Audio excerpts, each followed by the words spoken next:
ओम नमः शिवाय। जय माता दी। राधे राधे सभी को। स्वागत है आपका मेरे इस नए वीडियो में। मैं हूं आपके साथ स्मिता तिवारी। हिंदू धर्म में पौष माह को पूजा पाठ की नज़र से बेहद महत्वपूर्ण माना जाता है। कहा जाता है कि इस माह में भगवान सूर्य उत्तरायण होते हैं और पौष मास भी इसी माह में आती है। इस साल यानी 2024 में 15 जनवरी को सूर्य उत्तरायण होंगे और उस दिन देश भर में मकर संक्रांति मनाई जाएंगी। मकर संक्रांति से 4 दिन पहले पौष अमावस्या आती है। सनातन धर्म में अमावस्या के दिन को बेहद ही खास माना जाता है। अमावस्या तिथि के स्वामी पितर देवता माने गए हैं। इस वजह से अमावस्या के दिन पितरों का तर्पण किया जाता है। हर महीने की कृष्ण पक्ष की चतुर्दशी तिथि के अगले दिन अमावस्या तिथि पड़ती है। पंचांग के अनुसार 2024 वर्ष की पहली अमावस्या पौष माह में पड़ रही है, जिसे पौष अमावस्या कहा जाता है। पौष माह को छोटा श्राद्ध पक्ष के नाम से भी जाना जाता है। उस दिन पवित्र नदियों में स्नान करने का विधान है। यदि आप नदी स्नान नहीं कर सकते हैं तो घर पर ही पानी में गंगाजल डालकर स्नान कर ले। स्नान के बाद सूर्य देव को अर्घ्य दें और उसके बाद पितरों को जल से तर्पण दें और उनके लिए श्राद्ध आदि करें। धार्मिक मान्यताओं के अनुसार अमावस्या के दिन पितर पृथ्वी पर आते हैं और अपनी संतान से तर्पण, श्राद्ध, दान आदि की अपेक्षा रखते हैं।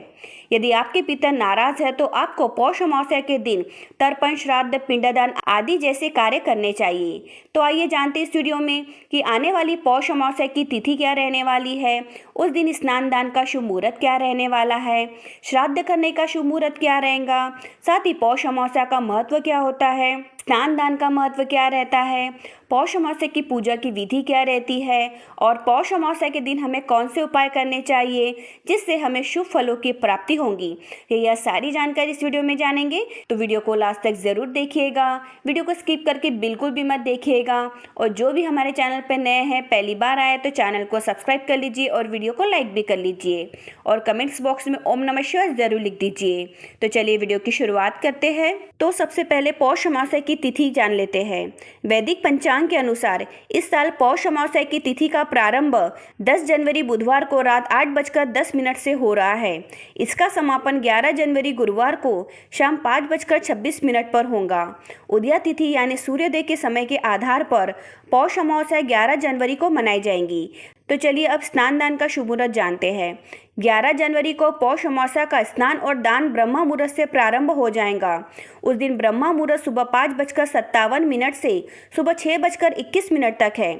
इसके अलावा उस दिन शुभ उत्तम मुहूर्त सुबह 7:15 से सुबह 8:34 तक है।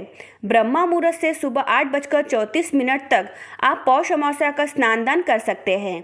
तो चलिए अब श्राद्ध का समय जानते हैं। पौष अमावस्या के दिन आप पितरों की तृप्ति के लिए सुबह 11 बजे के बाद से दोपहर 3 बजे के बीच श्राद्ध कर्म कर सकते हैं। इस समय में आप पितरों के लिए वस्त्र, अन्न, फल आदि का दान करें। उनके लिए पिंडदान भी कर सकते हैं। पंचबली कर्म करें यानी ब्राह्मण, गाय, कौवा, पक्षी आदि को भोजन करवाएं। इन उपायों से पितृदोष से मुक्ति मिल सकती है। तो इस तरीके से पौष अमावस्या के दिन आप शुभ मुहूर्त में अपने कार्य संपन्न करें। तो चलिए अब पौष अमावस्या का महत्व क्या होता है वह जान लेते हैं। धार्मिक मान्यता के अनुसार पौष मास को बहुत ही पुण्य फलदायी बताया गया है। धार्मिक और आध्यात्मिक चिंतन मनन के लिए यह माह श्रेष्ठ होता है। पौष अमावस्या पर पितरों की शांति के लिए उपवास रखने से न केवल पितृगण बल्कि ब्रह्मा, इंद्र, सूर्य, अग्नि, वायु, ऋषि, पशु पक्षी समेत भूत प्राणी भी तृप्त होकर प्रसन्न होते हैं। पौष मास में होने वाले मौसम परिवर्तन के आधार पर आने वाले साल में होने वाली बारिश का अनुमान लगाया जा सकता है। तो चलिए अब आप यह भी जान लीजिए कि स्नान दान का महत्व क्या होता है पौष अमावस्या के दिन। धार्मिक मान्यताओं के अनुसार अमावस्या तिथि पर गंगा या किसी भी पवित्र नदी में स्नान करके पितरों को तर्पण दिया जाता है। इस प्रकार पितरों को मोक्ष की प्राप्ति होती है। इसके अलावा अमावस्या तिथि पर किए गए दान से पितरों की कृपा प्राप्त होती है। ऐसे में इस दिन चंद्रमा से संबंधित चीजें जैसे दूध, चावल, चांदी, सफेद वस्त्र आदि का दान करना चाहिए। ऐसा करने से घर में सुख समृद्धि आती है। इस दिन व्रत रखना भी शुभ माना जाता है। तो चलिए अब पौष अमावस्या की पूजा की विधि क्या होती है वह जानते हैं। इस दिन हमें सुबह जल्दी उठकर स्नान करना है। इस दिन पवित्र नदी या सरोवर में स्नान करने का महत्व बहुत अधिक होता है। आप घर में ही नहाने के पानी में गंगाजल मिलाकर भी स्नान कर सकते हैं। स्नान करने के बाद घर के मंदिर में दीप प्रज्वलित करें। सूर्य देव को अर्घ्य दे। अगर आप उपवास रख सकते हैं तो इस दिन उपवास भी रखें। इस दिन पितर संबंधित कार्य करने चाहिए। पितरों के निमित्त तर्पण और दान करें। इस पावन दिन भगवान का अधिक से अधिक ध्यान करें। इस पावन दिन पर भगवान विष्णु की पूजा का विशेष महत्व होता है। इस दिन विधि विधान से भगवान शंकर की पूजा अर्चना भी करें। तो इस तरीके से पौष अमावस्या की आप पूजा की विधि करें। तो चलिए अब पौष अमावस्या के दिन हमें कौन से उपाय करने चाहिए वह जानते हैं। ज्योतिष शास्त्र के अनुसार अमावस्या के दिन काल सर्प दोष की पूजा की जाती है। अमावस्या के अवसर पर चांदी से निर्मित नाग नागिन की विधि पूर्वक पूजा कर उन्हें नदी में प्रवाहित करें। माना जाता है कि ऐसा करने से इंसान को काल सर्प दोष से छुटकारा मिलता है। तो चलिए अब दूसरा उपाय जानते हैं।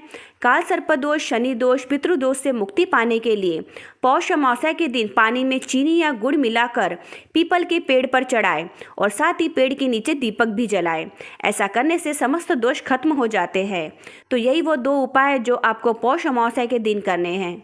तो चलिए आज की वीडियो में हमने आपको पौष अमावस्या की संपूर्ण जानकारी दे दी है जो आपके बहुत काम आएंगी। तो आज का वीडियो यही समाप्त होता है। तो जो भी हमारे चैनल पर नए हैं, पहली बार आया तो चैनल को सब्सक्राइब कर लीजिए और हमारी वीडियो को लाइक भी कर लीजिए और इस वीडियो को अपने परिजनों में शेयर करना बिल्कुल भी मत भूलिए। हमारे चैनल पे ऐसी वीडियो आती है। मिलते हैं अगले ऐसी किसी और वीडियो में। ओम नमः शिवाय।